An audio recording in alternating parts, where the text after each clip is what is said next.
Good afternoon, colleagues, once again. Firstly, before we can move on, I would like to notify you or let you aware that this workshop is recorded.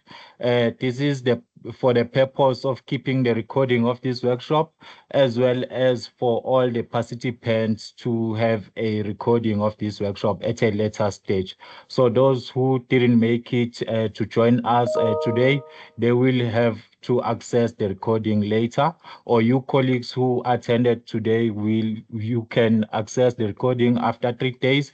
It will be posted under module communities, which is the supervisor community, as well as the PDRF community, and also on another platform, which is the RCT management system. So colleagues, my name is Kosietu. I'll be your moderator for today. I'm from the Research Capacity Development Unit. It is my pleasure to welcome you to today's online workshop titled Introduction to Quantitative Research Methodologies. This workshop is hosted by the Research Capacity Development and the Postgraduate School. This workshop is specifically designed for supervisors, academics, researchers, and postdoctoral research fellows, as well as postgraduate students who are looking to strengthen their understanding of the of the foundational principles and techniques of quantitative research. Whether you are new to this methodology or seeking to sharpen your approach, today's session will offer valuable insight and practical guidance. And we are honored to have Dr. Anesu as our facilitator for today. Before I can introduce our facilitator, I would just like to go through some housekeeping rules. As I've mentioned earlier, that this workshop is recorded. The recording as well as the presentation of this workshop will be shared to your respective module communities. If you are not enrolled in any of the module communities or on the RCT management system, we kindly request you to send us an email either on supervision course or RCT inquiries, or on my personal email, which is Nkosietu, and then we will attend to your query or assist you with the registration to the RCT management system. The RCT management system is a new platform for RCT whereby we are offering all our services under one platform. It is now integrated with the UJ Ulink. So it is available under Ulink. You go to services, and then under services, the last option is RCTMS. The platform is available. You just register with your UJ account, which is your staff account or your student account. So as I've mentioned earlier, that today's workshop is Introduction to Quantitative Research Methodologies. I would like to welcome all of you and thanking you for taking your time. Please make sure now I will enable all your mics in the beginning of the workshop. Please ensure that there is no sound that is coming from a mic, or there is no background noise from your side. However, we encourage a full engagement and discussion. If you do have a question, just raise a hand, or alternatively type under the chat, and then I will notify Dr. Anesu that someone has raised a hand. Dr. Anesu, if I may ask, would you prefer to take questions as you go with with your presentation, or at the end of your presentation? As we go, it's fine. Okay, colleagues, if you do have a question, you'll just have to raise a hand, and then I will notify Dr. Anesu that someone has raised a hand, or alternatively, just type under the chat, and then I will stop Dr. Anesu and he will attend to your question. So now allow me to introduce our facilitator. We are delighted to have Dr. Anesu as our facilitator for today. Dr. Anesu brings extensive experience in research design and data analysis, and he has worked with scholars across multiple disciplines in applying robust quantitative methods in real-world research problems. Dr. Anesu completed a PhD in medical sciences, applied statistical models in medical research from University of Antwerp, Belgium. Four journal articles were published from his PhD work in high-impact journals. Some of the articles have been indexed in the Web Science Group, the world's most trusted publisher-neutral global citation database. Dr. Anesu is a registered chartered statistician and one of the directors of the Institute of Certificated and Chartered Statisticians of South Africa. Dr. Anesu is a detail-oriented statistical and data science consultant with extensive hands-on experience acquired within private companies and top-tier academic institutions in South Africa, Zimbabwe, UK, and China. Renowned for in-depth knowledge and application of statistical and machine learning techniques. Dr. Anesu have assisted 1,500 postgraduate students from honors to postdoctoral level and staff researchers engaged in multidisciplines of research with quantitative research designs, data analysis, and interpretation of statistical results, enhance research outputs and publications. Colleagues, that was our facilitator, Dr. Anesu. Once again, thank you for joining us. We look forward to a productive and insightful session. And now I hand over to our facilitator, Dr. Anesu. You can start with your presentation. Thank you. Thank you, Mr. Ankos. Thank you so much. Yes, let me share my screen. Okay, so yeah, I guess all of you can see my screen. And this is what I'm going to go through with. So quantitative design or quantitative research is the process of collecting numerical or quantifiable data and performing statistical, mathematical, or computational techniques.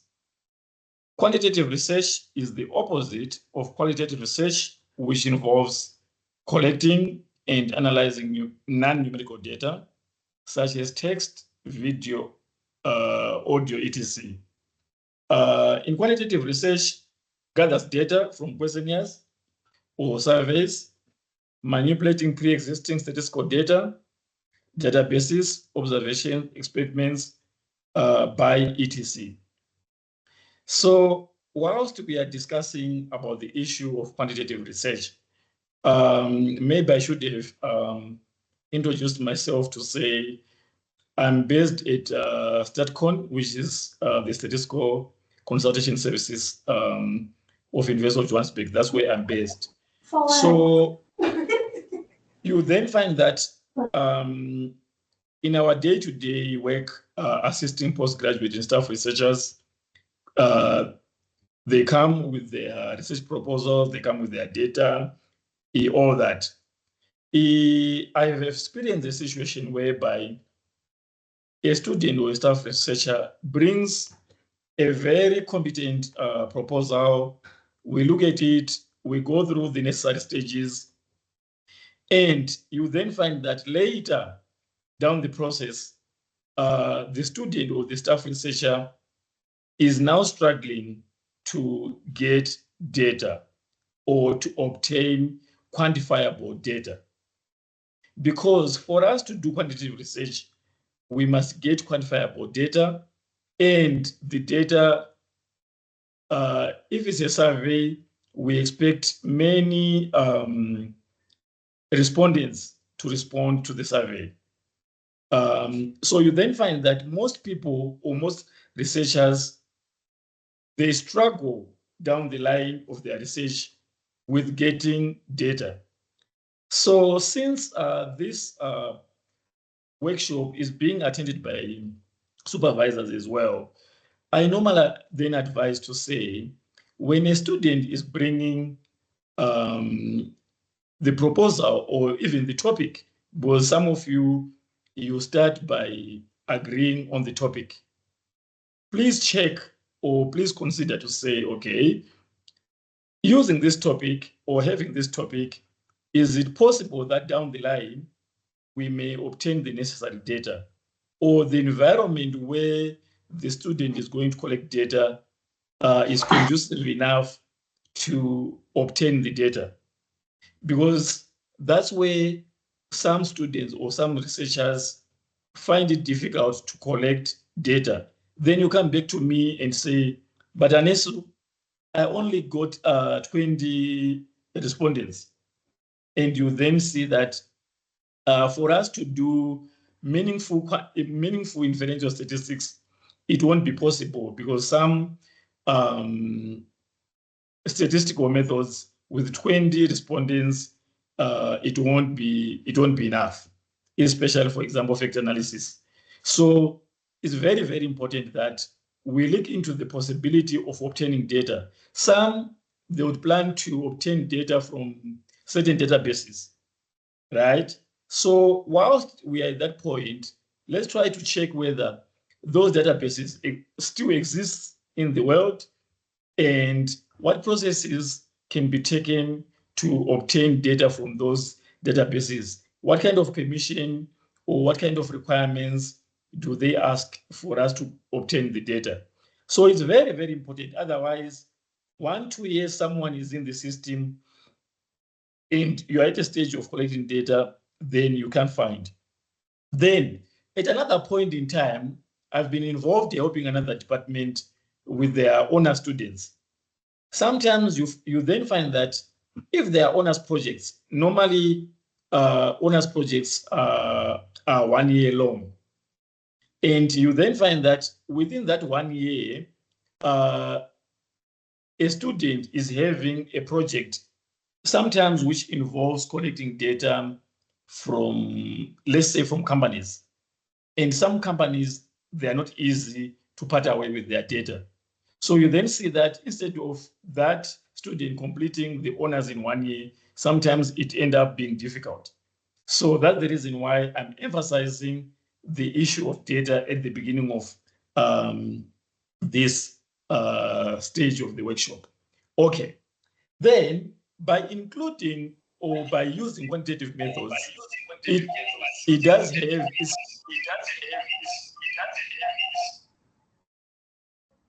Sorry, Dr. Anesu, for that. Just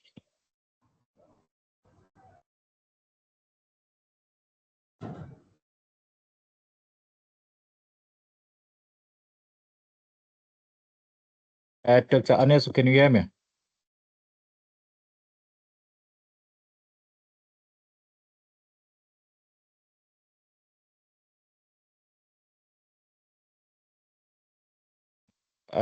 Dr. Anesu, can you hear me?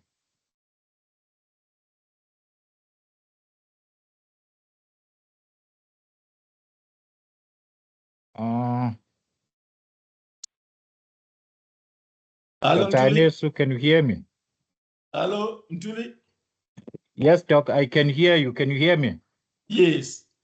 Yes, please continue. Sorry for that. I think one of the participants had their mics open, so there was a background noise from their side. Apologies for that, Doc. It's okay. Thank you. Okay.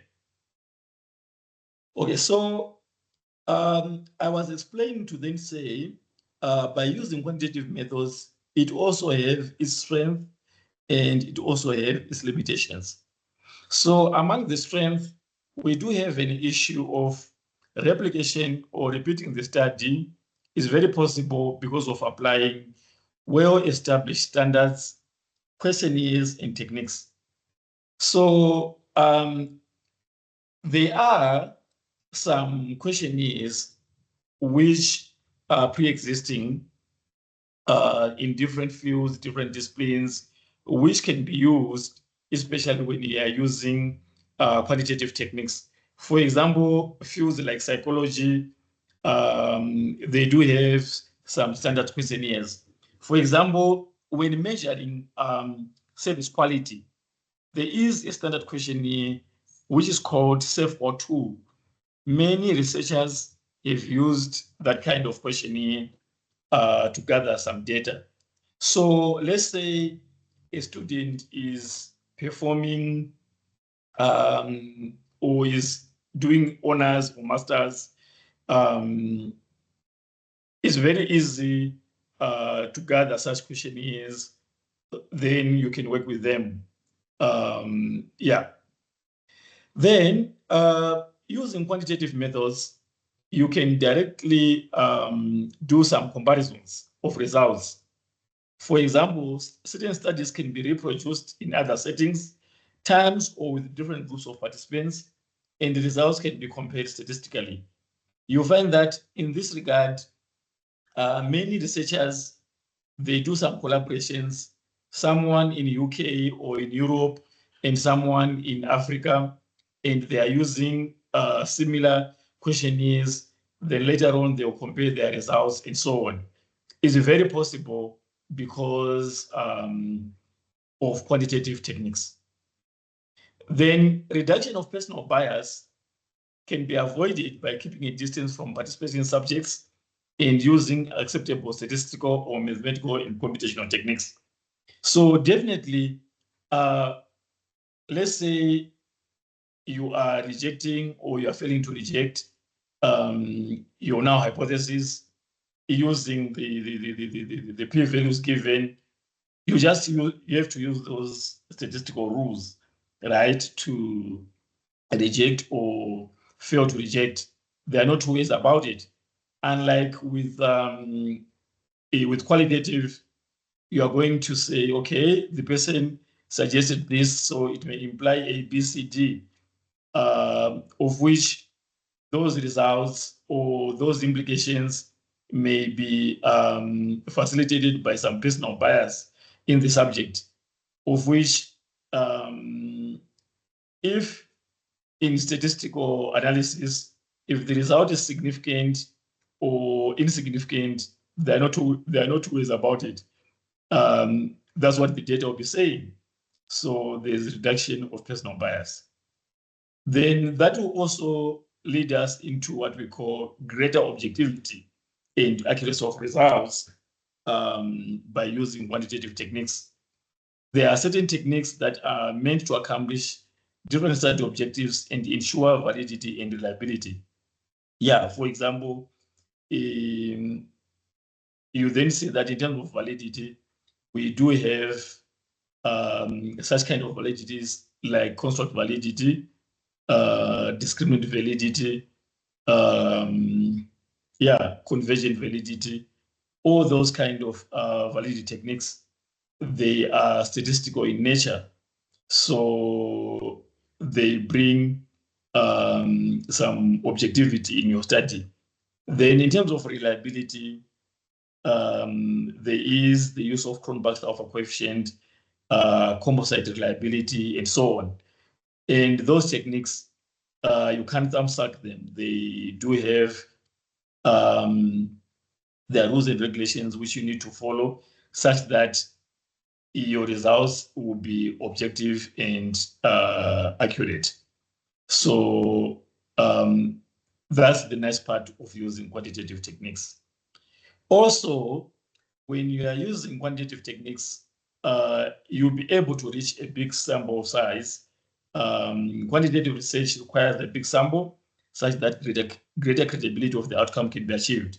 So that's what I was emphasizing at the beginning to say, you need to see whether the research which you are likely to be doing, you'll be able to reach out to a bigger sample so that your results can be credible and so that we can be able also to perform some interesting inferential statistics.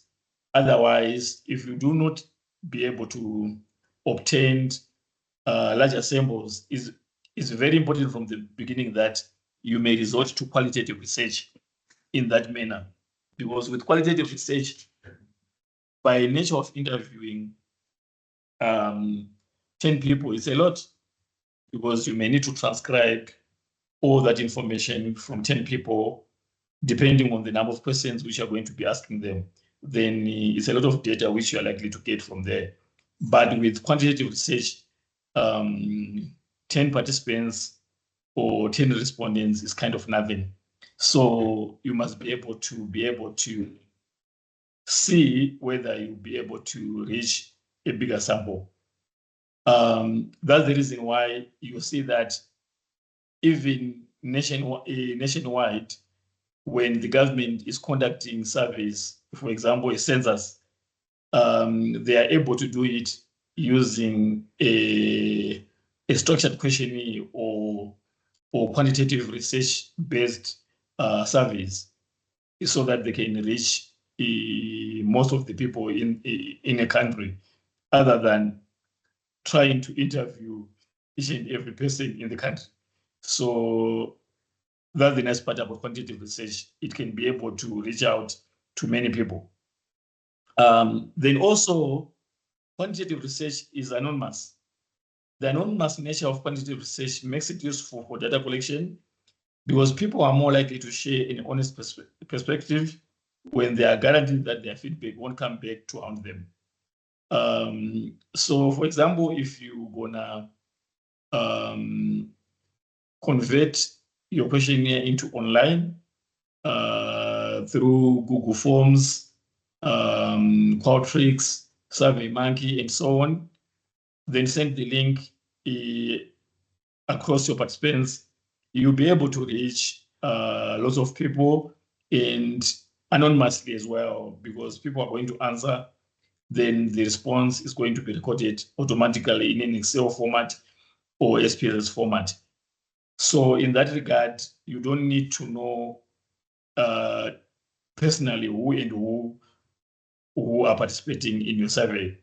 So people are likely to give you an honest feedback because there's no personal touch there. Okay. Any questions before I move on? Colleagues, if you do have a question, just raise your hand. Alternatively, I can now enable all your mics and you can unmute your mic and ask your question. Let's interact. Let's interact.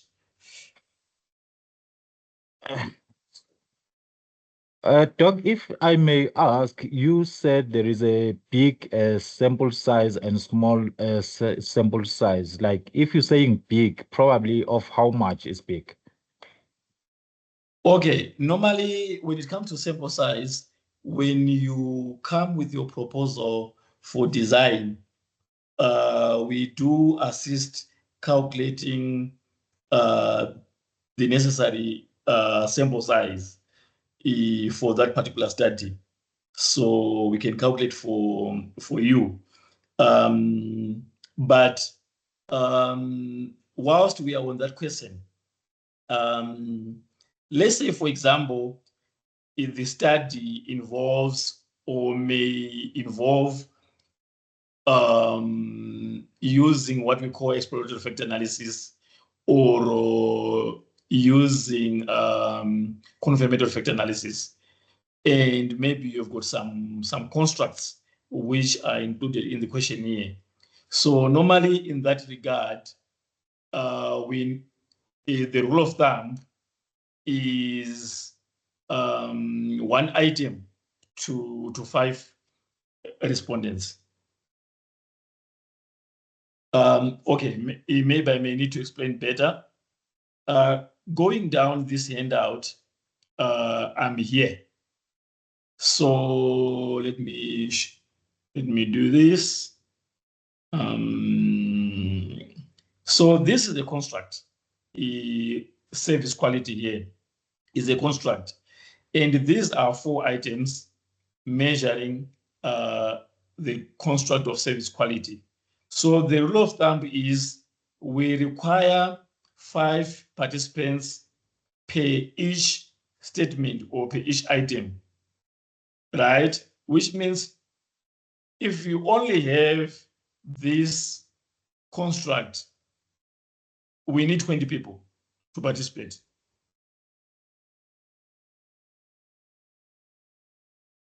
Some scholars, they even say 10. So That's the rule of thumb. Okay. Thank you for that talk. I see that there is a hand from Dr. Maumela. Dr. Maumela, you can unmute your mic and ask a question. Thank you for the opportunity to ask. I just wanted to check the other one. Okay, the first part I think has been answered to say there are statistical methods in terms of the sample size, but also let's say post research or post your survey or post data collection, are there methods to ascertain that based on my responses, can I proceed? So obviously the responses from the sample, can I proceed with that, with the analysis? Thank you.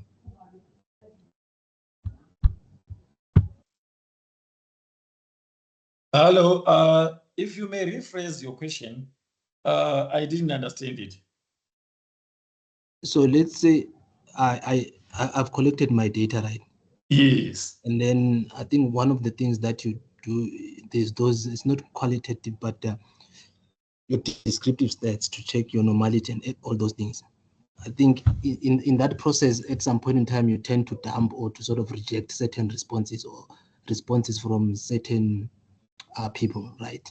So if I happen to dump as many participants as possible based on incomplete surveys. Okay, right? When we are doing data cleaning, that's what you're saying. Data cleaning, yes. Mm. And are there statistical methods that I can easily use to tell me whether I can, after the data clean, to say, after the cleaning, is my data sufficient enough to proceed with the analysis? Oh, okay, so basically, before you collect your data, we need to calculate the minimum sample size which is sufficient for your study, depending on the statistical techniques which we are going to perform, right? So, which then means that during data cleaning, if there is missing information, we need to check during that data cleaning process to see if the missing is too much. So normally, some scholars, they normally consider too much of missing to be 10% or more.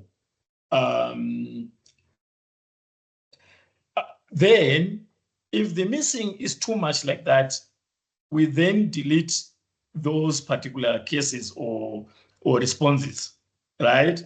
Then depending on how many we've deleted, it may affect our sample size, which we have calculated before collecting data. Hence, we may ask you to go back to the field and add some more. If we may see that our probable statistical techniques which we want to use, they may not be possible because of that. For example, if you are doing exposure effect analysis, then you calculate your K-Meyer measure of sampling adequacy, the KMO. Then you get a KMO value below 0.6.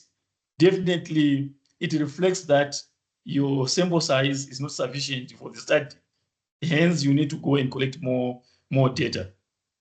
Or in case that maybe the missing is below 10%, then we may apply what we call missing imputation methods to make sure that where the information is missing is imputed so that you won't actually delete those responses, right? Then you tend to keep them if the missing is not too much. But sometimes too much or not too much can be arguable and can be difficult to assess. Hence, in statistics, we have a technique called Little's MCAR technique or test. Little's MCAR is normally written as Little Missing Completely at Random test. That test helps to assess whether the missing responses are missing at random so that you can conduct your missing imputation techniques or not. So all those things are done during data cleaning.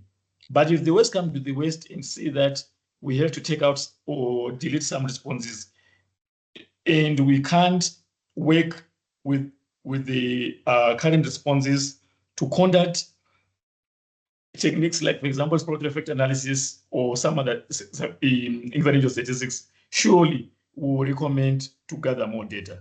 That's the reason the issue of checking whether the availability of data in the population which you are going to investigate is sufficient or not. That's the reason why I emphasize that, because sometimes when we do that, then we say, go and collect more data. You then says, but that was enough.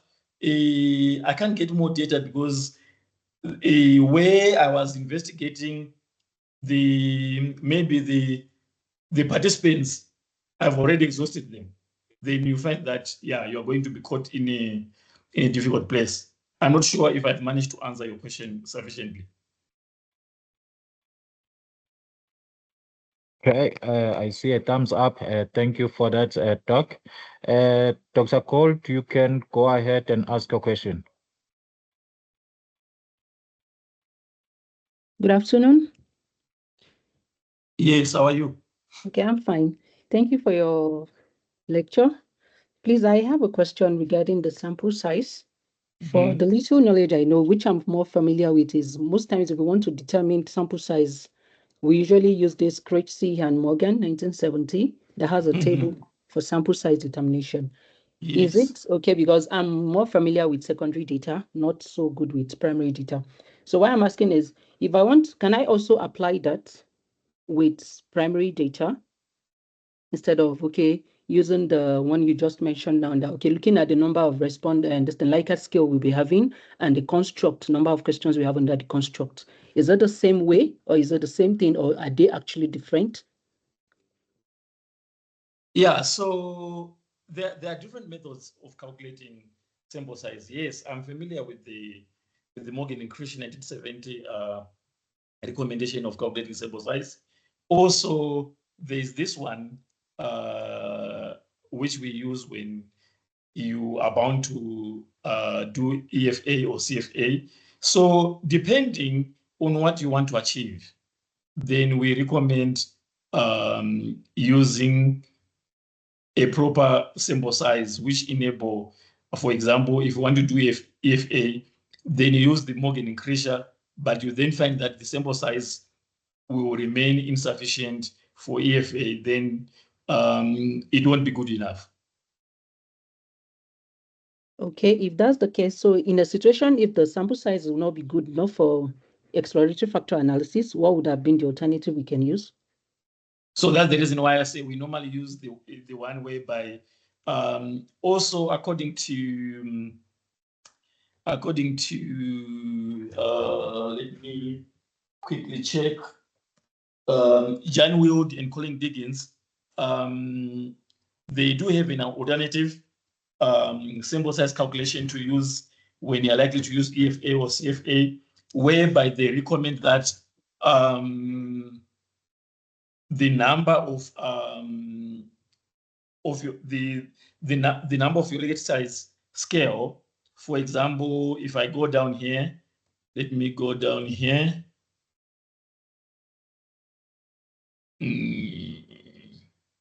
Yes. So the number of your Likert scale size, for example, here we do have a 5 Likert scale. You multiply it with the number of items. Then that's another alternative. Okay. So which means if you have got a Likert scale which is very like, for example, 6, 7, 8 Likert scale, it also requires a large sample than maybe a 3 or a 5 Likert scale. So that's another option as well from Jan Wild and Colin Diggins, 2005. Okay, thank you. Please, if I may ask further, in a situation whereby, let's say I have about 5 different constructs, and under each of the constructs, let's say we're having about, let's say 6 or 5 items with a 5 Likert scale. If I understand what you're saying very well, for a first construct, if I have 6 items, or let's say 5 items on the heat with 5 Likert scale, that's 5 times 5, that's 25. So what would be the minimum sample size that would be expected for this kind of thing if I'm having about 5 different constructs? So which means you are going to have each construct, let's say it has got a minimum of 5 items, isn't it? Yes. So that's 5 times 5, 25 times 5 again, which means Okay. 125. Which means 125. 125, that would be the minimum sample size that would be expected. Yes. Now, if I ask for that again, sorry, if I get, let's say I get about 130, that's prior to going to the field. After coming back from the field, if the response I'm having, probably we could have some missing data. During data cleaning now, what would happen if at the end of cleaning the data for some of the missing items and all that, and we're having lower than 125 responses? Yeah, that's the reason why I say during data cleaning, we have to assess whether the, if we calculate using your frequencies and check whether the missing is more than 10%, hence we can't do data imputation methods in that regard. So as a result, we encourage you to go into the field and add more. Okay. Yeah. Okay, again, sorry, please, if I ask further. It's Let's okay. assume my targeted population in a situation whereby we have students and I'm targeting my entire students. Let's assume the population of the entire student itself is, let's say, about 100. And the total response I'm having, let's only 75 of the students responded. No matter how well you tried, the way we have with all these questionnaire issues and all that, you still keep going for several months, nobody's responding more. And So even that the construct we have with the Likert scale, we're expecting nothing less than 125. So you see that's the reason why I emphasized when I was beginning this this workshop to say many supervisors, when they are supervising, they don't look the issue of sampling or sample size seriously.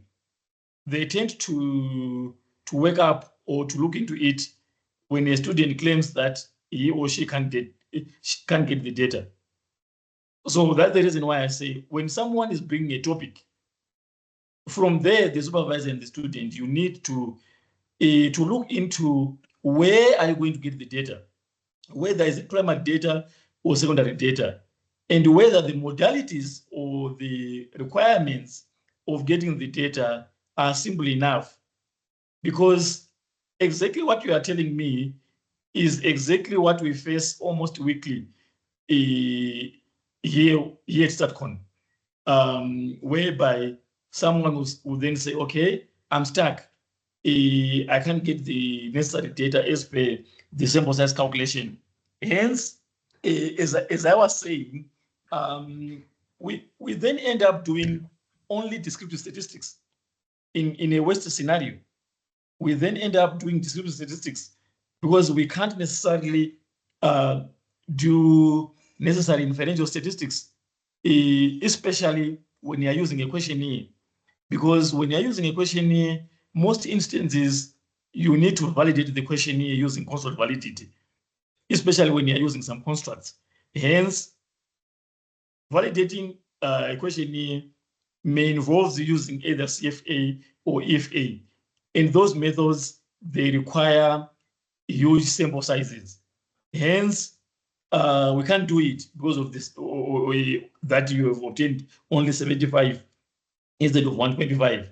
So we end up doing some descriptive statistics and maybe chi-square test of independence. That's one of those tests which doesn't require any validation of the questionnaire first. Otherwise, most of these meaningful inferential statistical methods, they involve validating the questionnaire before you do them. Okay. Yeah. So if that being the case, and is testing for the Chromberg alpha for the reliability, is it sufficient? Yeah, that one we can do it as well. Yeah, we can do it. Yeah. Reliability analysis complex over coefficient, yes, that can be done as well. Yeah. Okay, and the descriptive will be sufficient also. In the descriptives, but now remember now that it depends now on the nature of the degree which the student is doing. Let's say it's a PhD, descriptive statistics won't be sufficient. Definitely. Yes. Yeah. But if it's just for normal manuscript publication, I think that should be okay. Yeah, depend also now on other journals. Okay. Some journals at this point in time, they no longer accept descriptive statistics. You see, they will tell you that no, revise your manuscript and give us something more meaningful. Okay. So it depends as well, especially these accredited good journals. They won't accept only descriptive statistics. They would want more. Or maybe you say descriptive statistics, then you add a little bit of qualitative. Then yeah, it may bring more weight. Okay. Yeah. Okay, sorry, please. Okay, so take us a bit from the sample size. I just have a general question with instrument, survey instrument also. If I gather my responses using online Google Forms, is it necessary to have ethical clearance? Yes, it is. It is necessary. Yeah. Yeah, it is necessary. Yeah. Thank you. Okay, you're welcome.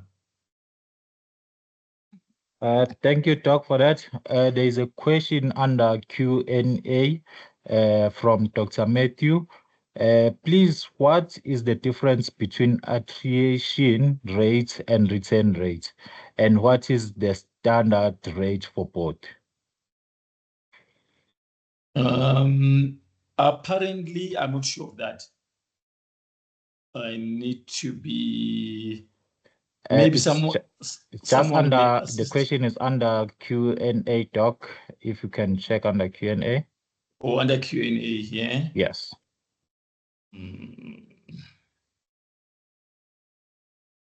Yes. Okay, and what is the standard rate for both? I'm not sure of this. I need to be honest.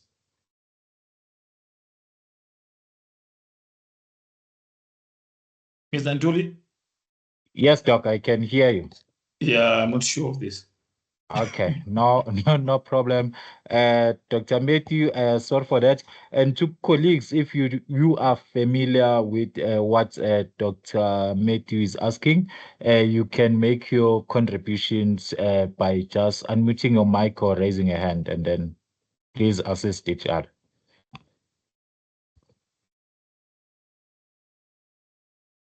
But anyway, what the few idea which I have is they are normally metrics, standard metrics, which are normally used in customer or employee behaviors. And normally attrition rate is the formula used for attrition rate is normally the number of people who left, right, over average total number during that period times 100. So let's say it is a company which has got so many employees. Let's say the company has employed 100 employees in a year, and 10 employees leave that company in that year, which means we'll then say 10 over 100 times 100, which brings an attrition rate of 10%. Understand? Dr. Matthew, can you confirm if you are okay with the answer?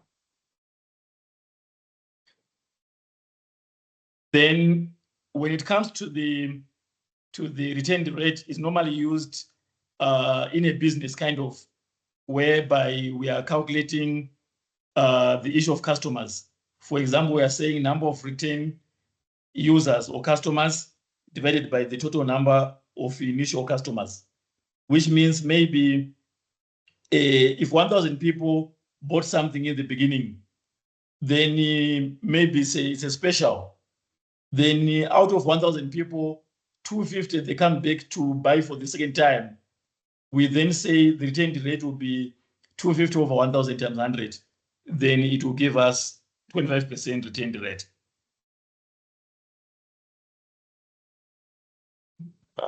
Thank you for that. Dr. Matthew, you want to add or? Okay, thank you so much. Yeah, I think my understanding somewhat is that because we are talking about the sample size determination, so I also think that the attrition rate is at least that's a little above your minimal sample size determination. For instance, like the other time, maybe we are talking about 135, you can have 10% over of that 135, that's your minimum. So in the case of maybe some people did not answer the kind of thing like that.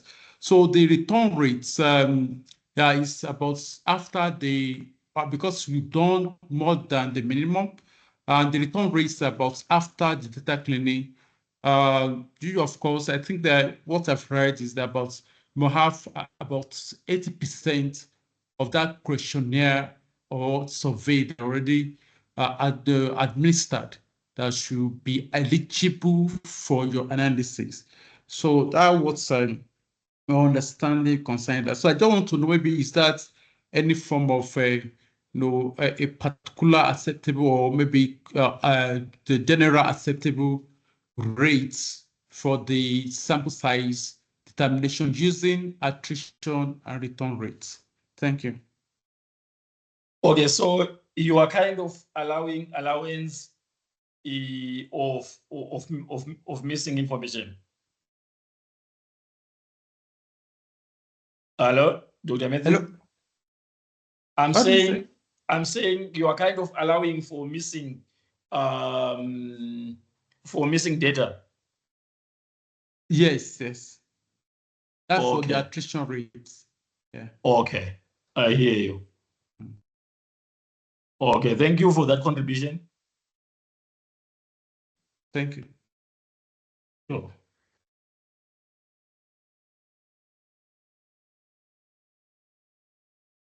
Well, I don't think we still have another question, Dr. Anesu. I think you can proceed with your presentation. Okay, thank you. So now I'm going to explain the limitation of using quantitative methods. So besides the strength of using quantitative methods mentioned above, it is sometimes inadequate in explaining complex research topics or measuring feelings, thoughts, etc. So just because a questionnaire, mostly under quantitative methods, let's say you are using a questionnaire, it will be mainly structured. Hence, there is no opportunity to express more in terms of how a respondent feels or think about a certain topic. Hence, you then see that in many PhD studies, they opt to do mixed methods because for example, after distributing the questionnaire or writing their quantitative chapter, they will feel like they have to probe more by using qualitative, so that those feelings and thoughts can be expressed more. Okay, quantitative methods can lead to misleading results if incorrectly applied. This is very, very, very, very important.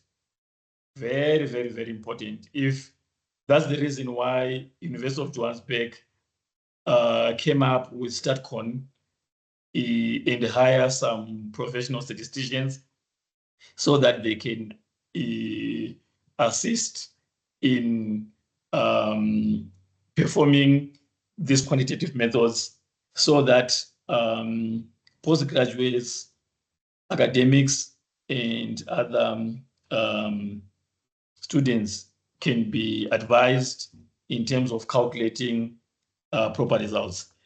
Then you cannot follow up on the answers provided. Researchers may not be able to go back to participants after they filled out a survey if there are more questions to ask. Hence, there's a limited chance to probe the answers offered in the research.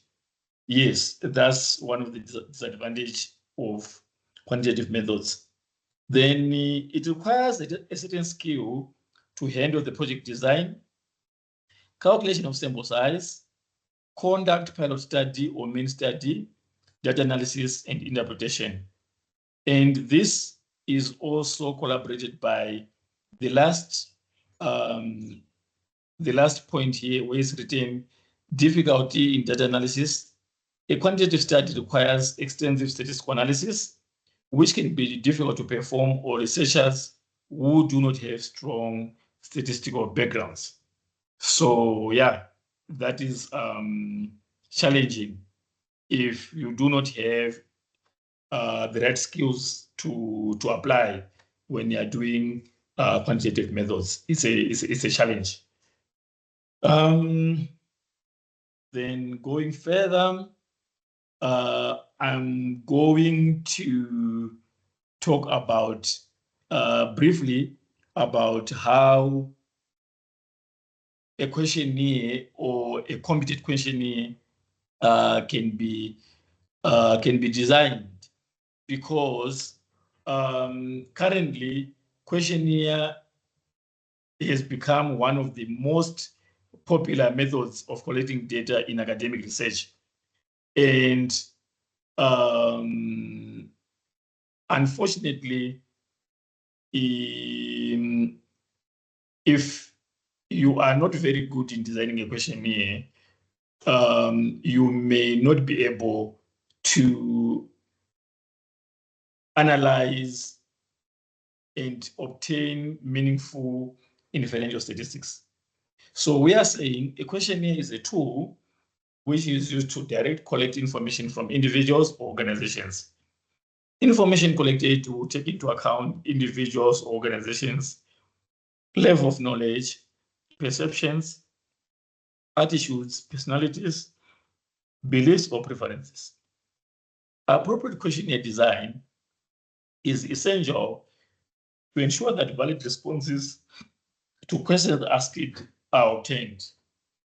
Also, to address the quantitative research objectives of the study, attain construct validity, reliability, and perform inferential statistics.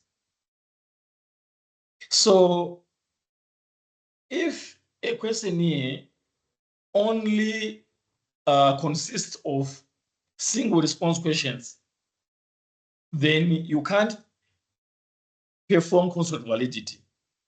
You can't perform reliability and some inferential statistics. The only inferential statistics which you can perform if you only have single response question will be only the chi-square test of independence only. And that may be insufficient for your study, or that may not be able to address your objectives. So as a result, proper questionnaire design is very important. One way of doing so, when you are designing a questionnaire, to be able to maybe do some meaningful inferential statistics, will be to include some constructs in the questionnaire or natural continuous variables. So by having constructs like this, for example, here service quality, service satisfaction, like this, and barrier of intention, you can be able to do some inferential statistics. For example, you may run a regression analysis which may investigate whether service quality and service satisfaction is in a position to influence behavioral intention, right? A multiple regression analysis can be performed in that regard, and that's very good, right? Otherwise, if maybe you'd ask it self-satisfaction to say, are you satisfied? Yes or no? Are you likely, behavioral intention, are you likely to come back and shop? Yes or no? Are the goods of good service quality, yes or no? If you could have asked such type of questions, then you can do a reliability, you can do control validity, you can do correlation, you can do regression in that regard. But by including constructs like this, you can see that all those techniques which you are mentioning, they are very possible. In other universities and other examiners and other rubrics, they've made sure that using certain rubric, the questionnaire which a master's or a PhD student must achieve reliability, control validity, and some inferential statistics. I do have an example of some institutions here in South Africa, close to UJ, which when their masters and their PhD thesis are going for marking, they would make sure that those dissertations and theses, the kind of statistics which is included there means control validity, reliability, and some inferential statistics. So it goes back to how the questionnaire has been designed so that all that can be achieved, right? So that's the reason why questionnaire design is very, very, very, very important. And we are saying one way of doing so is by including constructs, as I've shown you below, or natural continuous variable. So let's say in terms of natural continuous variables, let me maybe look for an example of a questionnaire which does include natural continuous variables.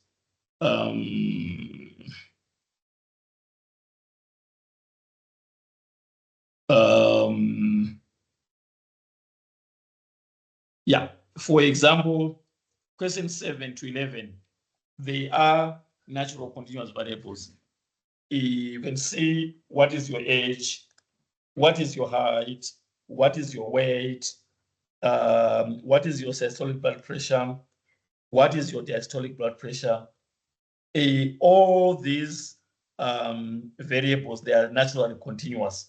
That's what we mean when we say naturally continuous variables. They are not constructs, but they are natural continuous. You can find the relationship between height and your weight and your systolic blood pressure, diastolic blood pressure. From the height and weight, you can calculate your BMI, and you can even check the relationship between your BMI and systolic blood pressure. You can even check if your BMI influence the SBP or the DPP. All those things can be done because these are naturally continuous variables. So it's very, very important to design a good questionnaire, right? So that's questionnaire design. So when you are designing a questionnaire,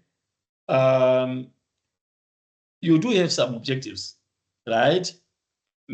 3 main objectives can be spelled out when you're designing a questionnaire.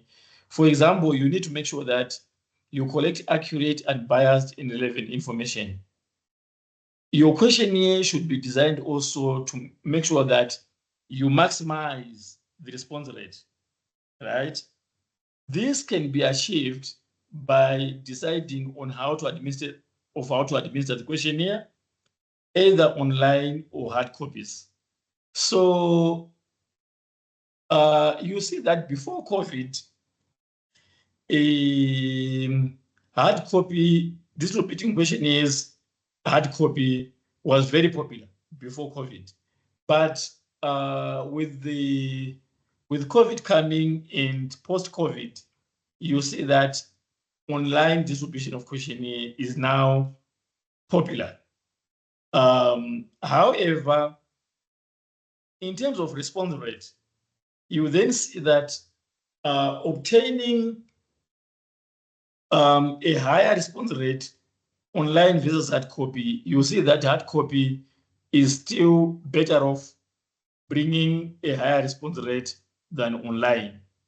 So sometimes to maximize the response rate, depending on where your participants are located, if they are located close to you, it's very advisable that you can perform both methods. You distribute some hard copy, some you do them online, then later on you combine your responses just to make sure that you maximize the response rate. Okay. Then also to maximize the response rate, your questionnaire has to be, the length of it doesn't need to be very, very, very long. So there is an inverse relationship between the response rate and the length of the questionnaire.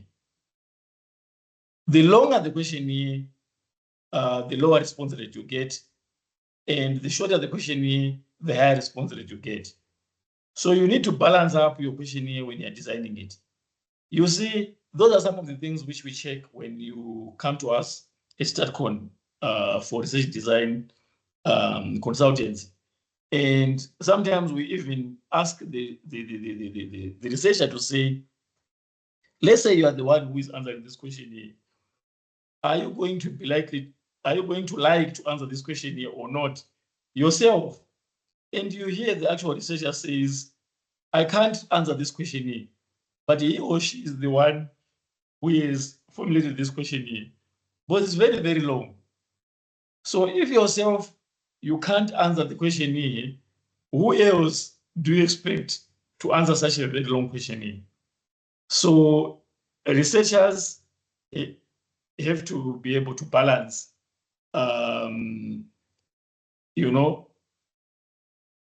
coming up with a questionnaire which participants or respondents are likely to answer. Okay, then also, because the questionnaire is going to be the tool which you are using to answer your research objectives, it then means that the questionnaire which you're going to design must be able to address the quantitative research objectives of the study. And also, that questionnaire must be able to attain construct validity, reliability, and you must be able to perform some inferential statistics. So that's one of the aims which the questionnaire must be able to achieve, right? Then, when designing the questionnaire, obviously we do have two types of questionnaires: the open-ended, which is mainly designed for qualitative research designs. Although in a structured questionnaire, which is closed-ended, as stated here, you may include one or two or three open-ended questions, especially maybe at the end of the questionnaire, you may include one or two open-ended questions there, just to gather more data, right? Yes. So, any questions so far? Colleagues, if you do have a question, just raise a hand, or alternatively, you can type under the Q&A or under the chat, and Dr. Anesu will address your questions.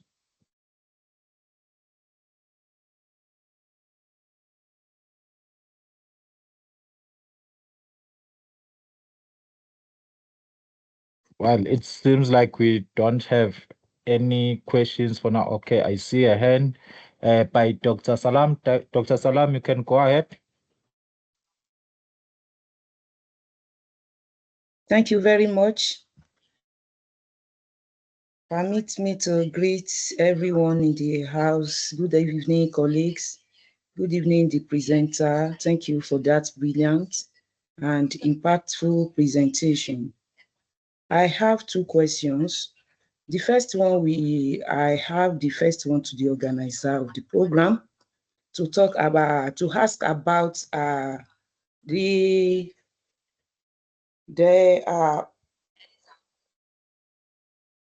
certificates for this workshop.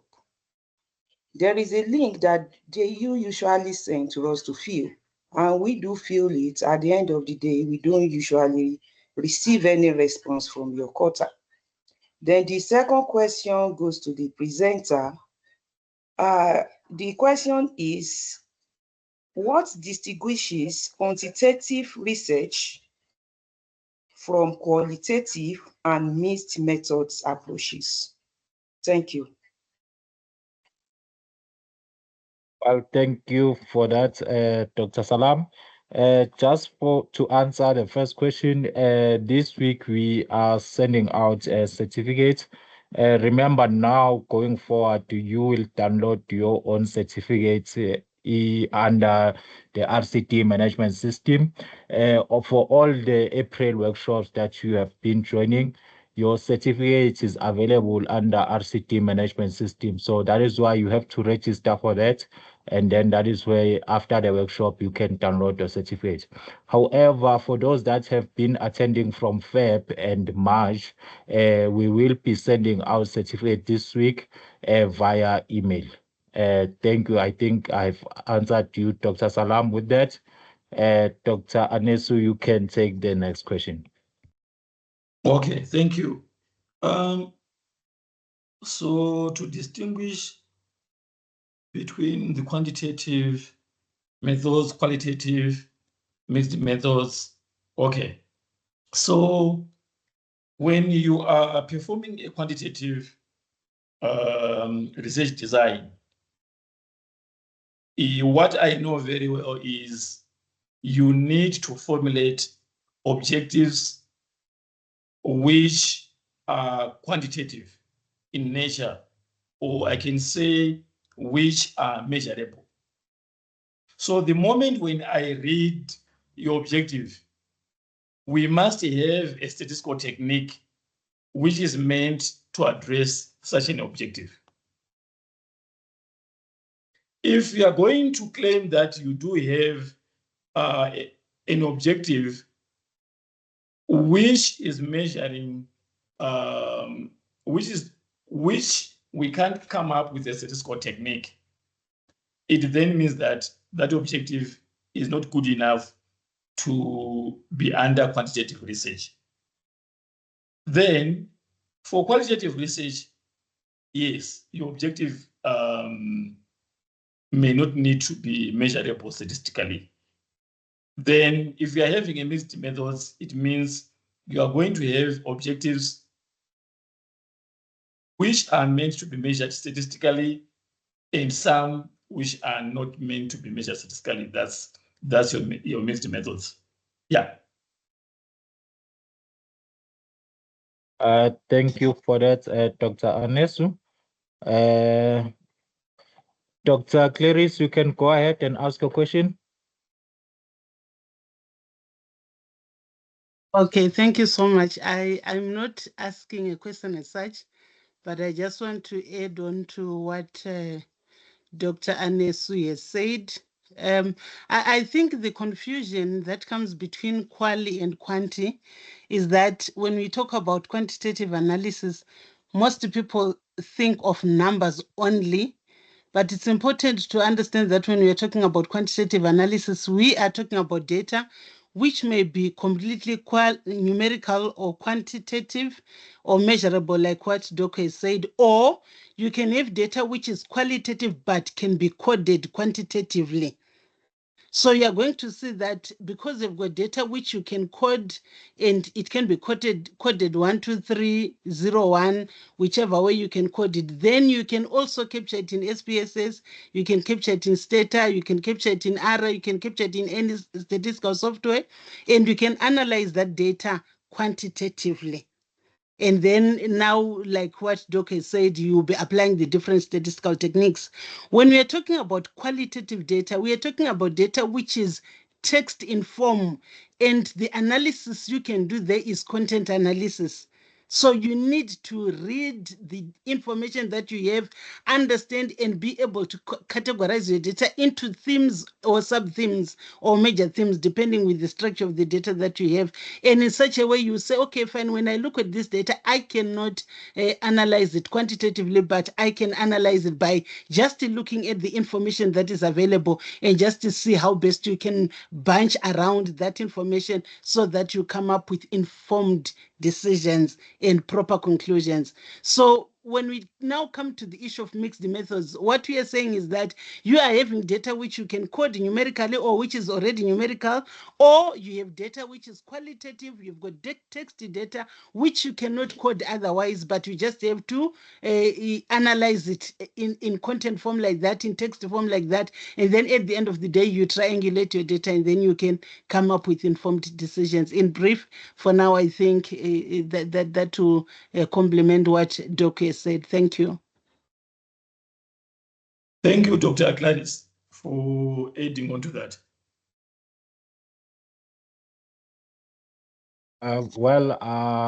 Colleagues, if we don't have a question, I will allow Dr. Anesu to continue with the session.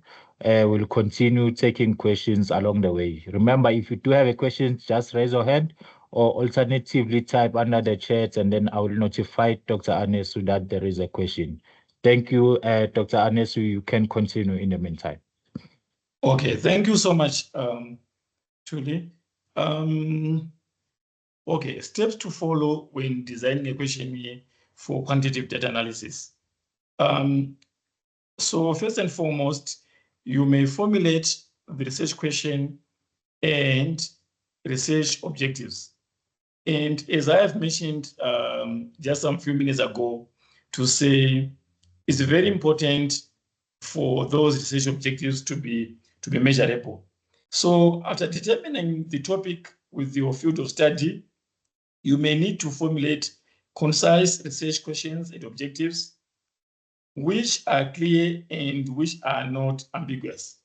Then you define the target population. Who do you wish to target? So provide a clear, concise target population which is intended for your study. A clear description of the target population allows the researcher to ask relevant background questions and to formulate the questions in such a way that it is understood by the respondents.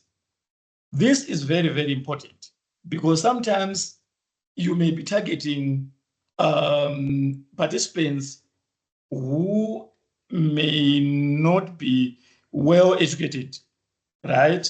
Hence, by knowing that those are your respondents, you may need to convert maybe the questionnaire or the questions into their necessary vernacular language so that they can understand.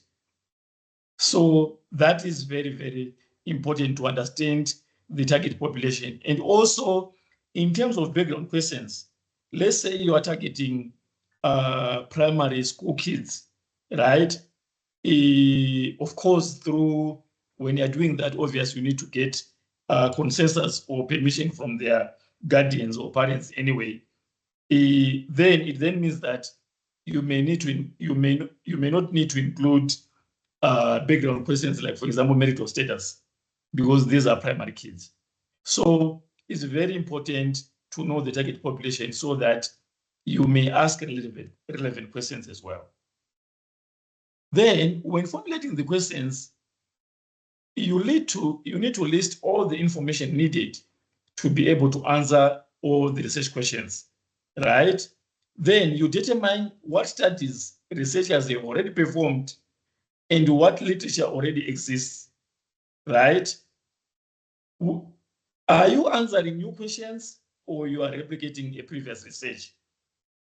If you are replicating previous studies, is your study meant to address any weaknesses identified in previous studies?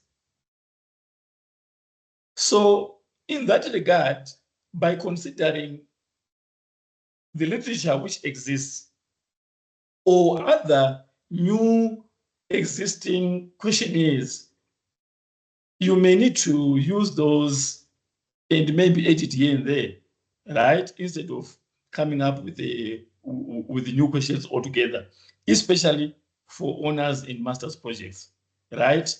Then also, there's an issue of, are you considering to measure any theoretical framework or conceptual model where possible, right? So if you are going to, let's say you've got an objective which is meant to come up with a theoretical framework at the end, it then means that when you want to achieve that using quantitative techniques, it then means that you need to create what we call a conceptual model or a conceptual framework before designing the questionnaire itself, right? For example, I can show you examples of theoretical frameworks or conceptual frameworks. For example, you can see this is another study whereby this is a conceptual framework designed. And what you see included here in this conceptual framework are constructs, right?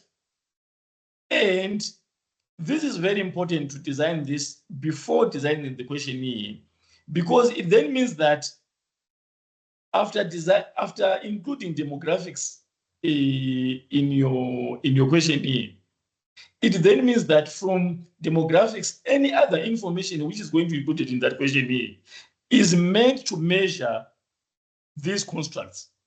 So which means you are going to come up with items or indicators or statements to measure each of these constructs in the questionnaire. Then, which means, for example, your section A was going to be demographics, your section B is measuring user interface quality, section C maybe is measuring information quality, until you get to the last section measuring a customer loyalty, right? Each section consists of the construct and its items, construct and its indicators, like that. So it then become easy for questionnaire design, right?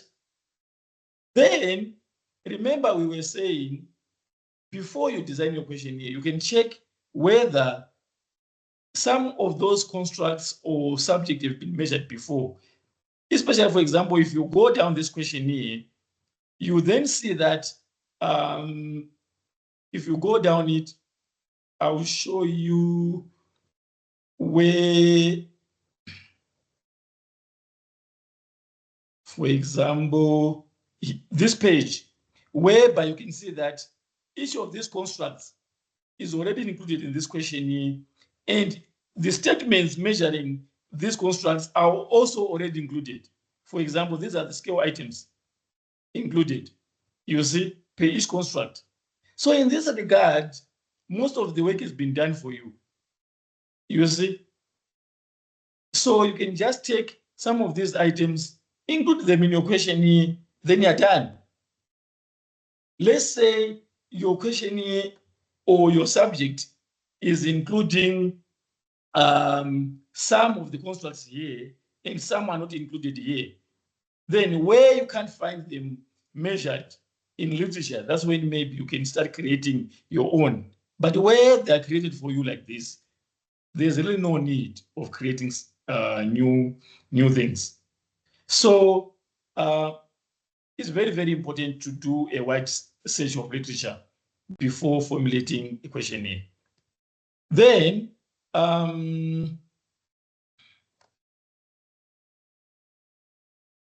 I just wanted to check if I can show you another example of a conceptual model, so that you can see that it's most likely that we may have different kind of conceptual models depending on how literature suggests.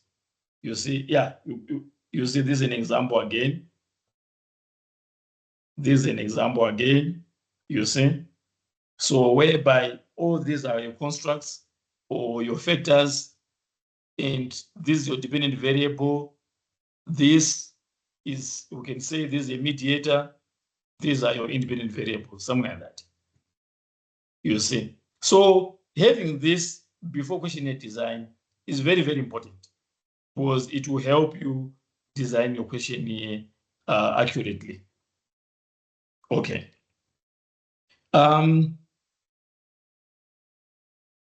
Then you may need to scrutinize the existing body of knowledge, check available questions or articles regarding similar studies in order to select questions that are relevant for your purpose or purposes, adapt and refine the available questions, formulate your own questions where necessary. Each question should be directly linked to the main research questions or objectives and in the intended goals. No nice to haves should be asked. Only need to haves, meaning unnecessary questions should therefore be eliminated. You see, sometimes when academics or students come to us with their research, with their questionnaires, we ask, is this question necessary? Which objectives is it meant to measure? Why are we including this question? Then you hear these academics saying, no, it's nice to have this question. Yeah, it's nice. And you then see now that your questionnaire sometimes will become very long unnecessarily because of these nice to haves. Okay. Then when you are including your questionnaire, it's also important to check the level of measurement of each question. So level of measurement we are talking about is the question which you are including nominal, ordinal, interval, or ratio. The reason why it's important for the level of measurement to be checked is because it will then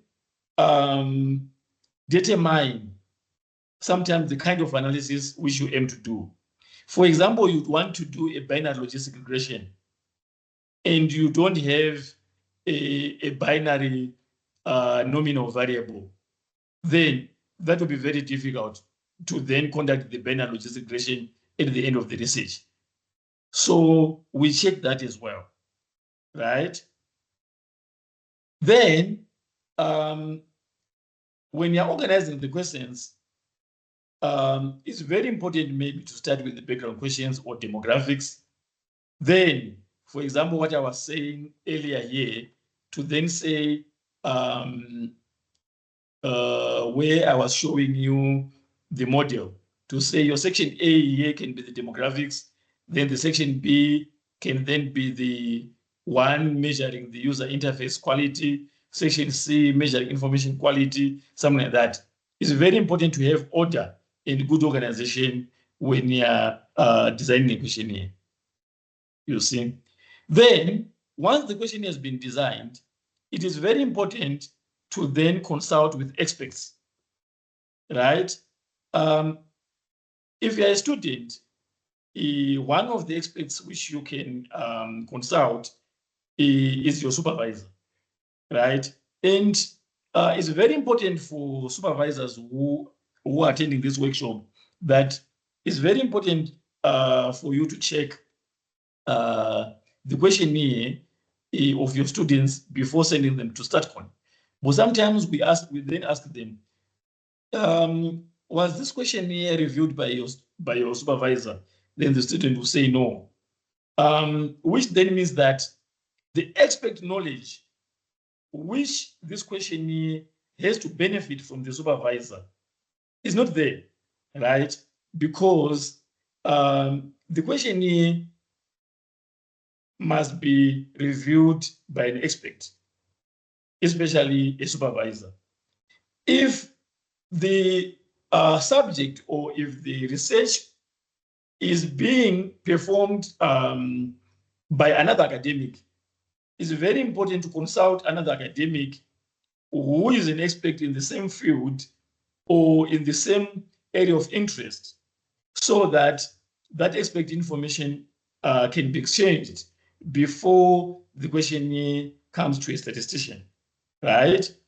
Then, at last, the questionnaire, if it's intended to be, if it's a quantitative study, it has to be shared with the statistician so that we check whether is it coded. In terms of coding, if I can just like what Dr. Clarice just mentioned earlier, she was mentioning the issue of coding. Maybe to clarify on that or to expand on that, if, for example, if you are saying what is your gender, you need to pre-code your questionnaire in this manner: male 1, female 2, other 3. That's what we are calling coding, because under normal circumstances, male, female, other is qualitative in nature. But by assigning them numbers like this, so that the statistical software which we use, SPSS, Stata, R, and so on, can understand. But those statistical languages, they understand numbers than words. So that's the importance of pre-code your question. So pre-coding your questionnaire. So those are some of the things which we look into when you bring your questionnaire to a statistician, right? Before it goes to the field for data collection. So it's very important that all the academics or all the people who are attending this workshop should realize that you don't look for a statistician after you've collected your data. No, you look for a statistician before collecting the data. Very, very, very, very important, right? Then my last presentation is going to be on this table, right? Under this issue of Introduction to Quantitative Research Design. I'm going to explain this table, then I end here. That's my last presentation. Okay. This table summarizes the journey which involves a quantitative researcher with a statistician, right? It summarizes the journey of a quantitative researcher with a statistician. So first and foremost, there are what we call deliverables from a client. So when meeting a statistician, you need to provide some of the following information to the statistician. For example, research proposals, draft questionnaire, published journal articles, or other useful research material. The reason why we request for proposals is we need to understand the study, right? We will look at the main information there in the proposal. We normally look at the topic itself, the aim, the research questions, the research objectives, any emanating statistical hypothesis, analysis plan, all those things. We look into those things from your proposal. Then we also look into the draft research questionnaire. How is it coded? Is it addressing the necessary research questions, objectives, and hypotheses? How is it formulated? If it's a multiple response question, is it coded as a multiple response question or is it coded as a single response question? Are there some constructs? Is the information included in the questionnaire necessary to address the research objectives? Any nice to haves, any need to haves, all that we look into that, right? So once I've looked into that, we then have what we call a consultation phase, whereby we do it online or you come to our office. Then I give you feedback to say, I've reviewed your proposal, I've reviewed your questionnaire, this is what I figured out, and I do recommend this, right?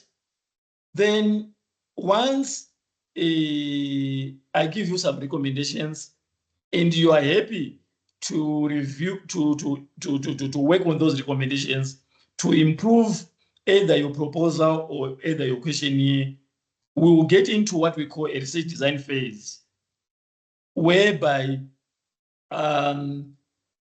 we then recommend that your questionnaire, for it to be measurable, the research questions needs to be like this, the research objectives needs to be like this, the statistical hypothesis, they need to be like this. But sometimes some people, they just write in hypothesis. And if you ask the very person to say the hypothesis which you stated here, what kind of statistical techniques can be achieved, can be used to meet this research objective, then both myself and you as a client, we may found each other wanting because of the way the hypothesis has been stated. It is not properly written. So that needs to be addressed. Design a measurable research questionnaire, align the research questionnaire with the research objectives, assist with calculation of the sample size. Then, before you go to the field, we help design the data analysis plan. These will be the statistical techniques which are necessary to meet the research objectives of the study before you go to the field. So it's very, very important for this groundwork to be done before you collect data. Then the next stage will be the pilot study. Depends on how the questionnaire was designed. So for example, let's say the questionnaire has been designed by pre-existing questions. Then sometimes it's not necessary to go to the pilot study because all the questions included there, they are emanating from pre-existing questionnaires. Then sometimes it's very important to go to the pilot study because most of the questions included there, especially most constructs or statements included there, they've not been tested before. So a pilot study will be very important. Then once the pilot study has been done, there is a main study whereby the analysis in the main study will be comprehensive and it will be done according to the data analysis plan agreed, right? Then once that has been done, the data analysis chapter is to be written with the guidance of the supervisor, of course, and where maybe some statistical techniques which are comprehensive, which you may not understand, StatCon is there also to help with feedback meetings to clarify wherever you don't understand. But at the end of the day, since the data analysis chapter or the data analysis section of a paper is crucial in contributing new knowledge into your study, it is very important that the supervisor review it thoroughly so that he or she checks whether the performed statistical techniques have been written so well that it do not have too much comebacks when it goes for examination or for review if it is a paper. So this is the journey which we normally move with quantitative researchers. So some people, they normally come at this part of the journey whereby they are now analyzing the main study.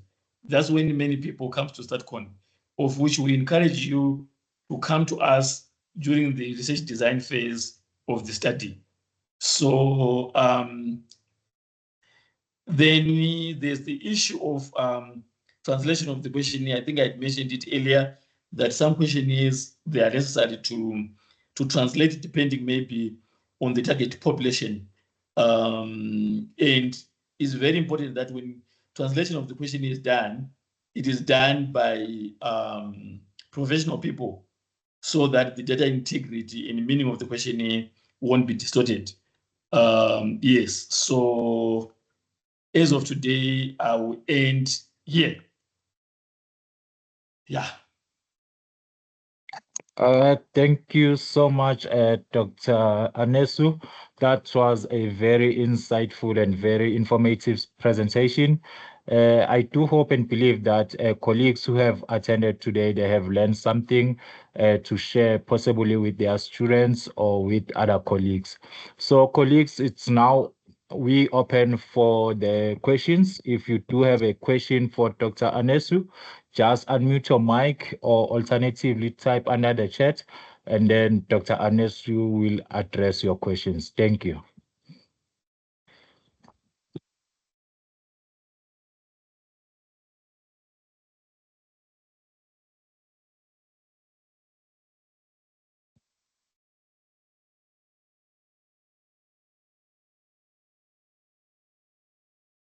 Okay. Colleagues, if you do have a question, just type under the chat or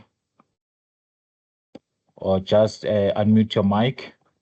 Dr. Anesu, in terms of for consultation, you said you encourage people or students to come at an early phase. Is that after they have received an ethical clearance or even before that? Even before that, because we would need to check on their questionnaires as well. Yeah. Yeah. So normally it's before that. Then once we are happy with their questionnaires and yeah, then they can seek for ethical clearance. Oh, okay. Thank you for that. Colleagues, if you do have a question, just unmute your mic.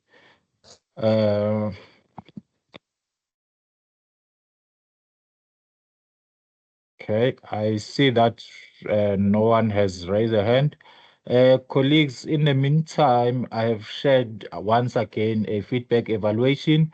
We kindly request you to fill that feedback in.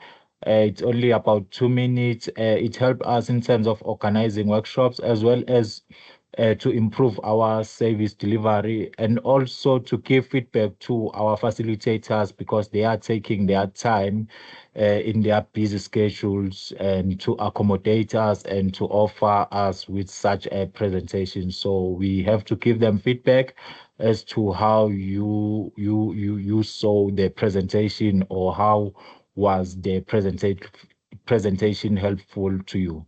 So we kindly request you colleagues to fill that feedback in about 2 minutes or 3 minutes or so. Thank you for that. Dr. Anesu, I will also be requesting your presentation, that PDF. I saw that it has a lot of valuable information that will help postgraduate students as well, not only for supervisors and PTRF, but also for postgraduate students. So we'll be uploading that to all our platform, to postgraduate communities as well as to PDRF and supervisor communities. It's okay. I will share it with you. Okay, thank you for that. To colleagues, regarding the attendance certificate, we kindly request and urge you to register for the RCT management system. In the beginning of the workshop, I did mention that the RCT is now moving forward, whereby we have integrated with ULink. Our platform is available under services. When you log on to ULink under services, and then you go to tools, I think under services, the last option is RCTMS. That is whereby you will register your profile using your UJ account, either student account or staff account, and then you will be able to access all the services, having a previous recording, download your own attendance or a certificate of attendance, as well as book for upcoming workshops. So we urge you to visit that. And if you do have any questions regarding that, if you are experiencing errors with the registration of your profile, kindly send us an email on supervision course or RCT inquiries or under my name, Kosietu N, and then we will schedule a meeting to assist you with the registration. So in the absence of questions, I must thank all of you for taking your time and attend today's workshop. And to our facilitator, Dr. Anesu, thank you so much for making your time and providing us with such a very informative and insightful presentation. Colleagues, we do have another upcoming workshops on the 24th, still under research methodologies, under quantitative studies. We do have a survey design and data collection techniques that will be facilitated by another colleague from StatCon, Ms. Jacqueline de Klerk, and that will be on Thursday on the 24th. So the flyer will be shared. We kindly request you to register for that upcoming workshop. And on the 29th, again, we still on quantitative. We do have another workshop on advanced statistical analysis tips for researchers, and that will be facilitated by Dr. Tebogo Mloyi, also a colleague from StatCon. So we look forward to those presentations, and we do hope we will get a lot from them. So with that being said, colleagues, and Dr. Anesu, I don't know if you have any last word before I can officially end the session. Okay. Yes, I think my last remarks could be, whilst we do assist with all what I've summarized at StatCon, it's very, very important that colleagues, when you come maybe with your projects on your own, or when you send your students to us,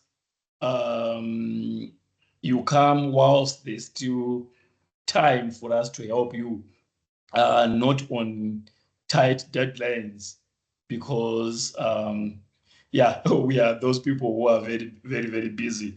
So if you come with your work and you say, by the end of this week or next week, this must be submitted to ethics committee, then yes, you may be frustrated because maybe by that time we've not looked at your work.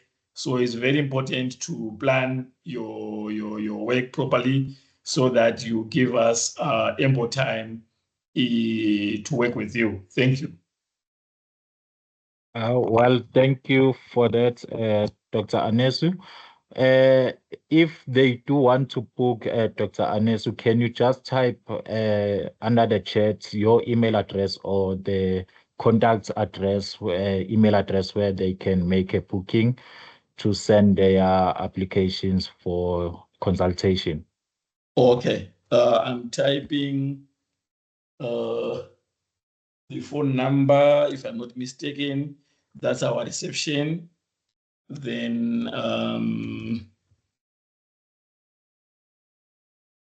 the email address will be, yeah, statcon@uj.ac.za. Yeah, so they may talk to our administrators and yeah, book some appointments with us. Okay, thank you so much once again. Thank you, colleagues, once again. In the absence of question, I am now ending the session. I would like to thank you all for taking your time and attending today's workshop. And to our facilitator, thank you so much, Dr. Anesu. We know how busy you are, and thank you for taking your 2 hours and just making this presentation a possible one. We really appreciate that. And to all colleagues, thank you so much. You can have a great evening further. I'm now officially ending the session. Thank you. Thank you. Thank you so much, Mr. Ntuli. Sure. Bye, everyone. Bye-bye.